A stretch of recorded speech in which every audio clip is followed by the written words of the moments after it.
त्या महाराष्ट्राला कळूच.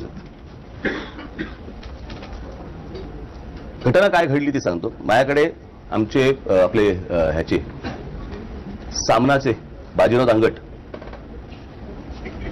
हे माझ्याकडे आले आणि मला बोलले, आता तुम्ही एकत्र यायला पाहिजे, तुम्ही हे करायला पाहिजे.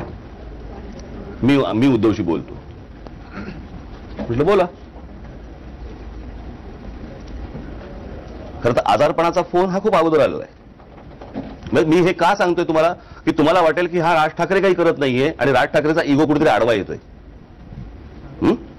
आता जी घटना घडली ती संपूर्ण मी तुम्हाला सांगतो आणि ती परमेश्वराची शपथ घेऊन सांगतो की हे काय घडलं. त्याच्यानंतर मला बाजीराव दांगटांचा मला फोन आला की उद्धव माझ्या फोनची वाट बघतोय. मी म्हटलं माझ्याकडे त्याचा फोन नंबर नाही, तुम्ही जा आणि मला फोन जोडून द्या. ते गेले तिथे आणि त्यांनी मला फोन जोडून दिला. बरोबर. फोन जोडल्यानंतर मी म्हटलं काय रे, कसा आहेस काय. मला बोलला की तू बघितलंच ना भाजपने कसं मला फसवलं, कसा दगा फटका केला वगैरे वगैरे. म्हटलं अरे तुला कळलं नाही का अगोदर, तुला माहित नव्हतं का म्हटलं हे असेच वागणार ते. म्हटलं मला बाहेर राहून म्हटलं कळू शकतो, तुला आत राहून नाही कळू शकत का. म्हणा नाही आपण आता झालं. म्हटलं बरं ठीक आहे. म्हटलं आता काय करायचंय हे मी विचारलं. बोल म्हटलं आता काय करायचं. म्हटलं आता वेळ नाहीये.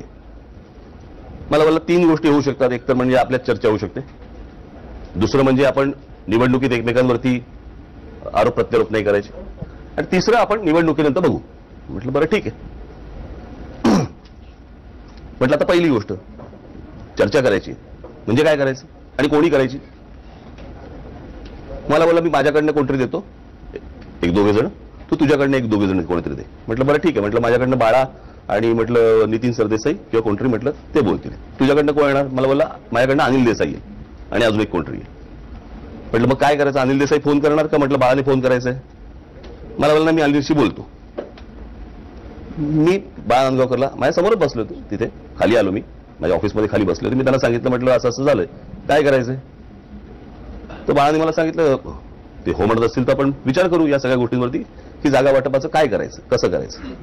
म्हणून त्या संदर्भात काय करता येईल ह्याचं आम्ही एक पेपर तयार केला की बाबा काय काय गोष्टी आपल्याला करता येतील, ते काय करणार, आम्ही काय करणार वगैरे अशा प्रकारचा एक पेपर तयार केला. म्हटलं बाळा ठीक आहे, सकाळी म्हटलं तुम्ही कुठेतरी भेटा आणि बोलून घ्या. बाळाने सकाळी 7:30 पावणे 8ला त्याला फोन केला. त्या अनिल देसाई कोण खासदार आहे का त्यांचा, तो फोन उचलला गेला नाही, फोन बंद होता. 9 वाजता परत लावला, फोन बंद होता. 9:30ला बाळाने त्याला फोन लावला परत. तो बोलला की अरे बाळा काय आहे ना, मला एका कोणाचा तरी फॉर्म भरायला जायचंय निवडणुकीचा. आता तो माझा फॉर्म भरून मला 2-1 वाजतील, आपण 3 वाजता भेटू आणि आपण त्याच्यावरती चर्चा करू. बाळा बोला ठीक आहे. बघा आता 27 ही 26 तारीख आहे, 27 तारीख शेवटची तारीख आहे. आणि झालं असं होतं त्यावेळेला महाराष्ट्राच्या ग्रामीण भागात जिकडे जिकडे आपण सगळ्यांना उमेदवारी देणार होतो ती सगळी लोक एबी फॉर्म घ्यायला मुंबईमध्ये आलेली, सगळे राजगडच्या बाहेर उभे. त्यांना समजेना मी एबी फॉर्म का देत नाहीये. 3 वाजता बाळा नांदगावकरांनी परत त्याला फोन केला. तेव्हा बोलला की मी आत्ताच आलोय, मी आत्ता उद्धव बरोबर आहे बरं का, मी तुला थोड्या वेळात फोन करतो. त्याच्यावरती बाळाने सांगितलं आता जर बोलायचं असेल तर आता तू समोरून फोन कर, मी तुला फोन करणार नाही. बरोबर. त्याच्यानंतर आम्ही 5 वाजेपर्यंत थांबलो. फोन नाही, काही नाही, काही नाही. त्याच्यानंतर मी खाली आलो, बाळाला सांगितलं एबी फॉर्म देऊन टाका. अजून काय करायचं होतं हो मी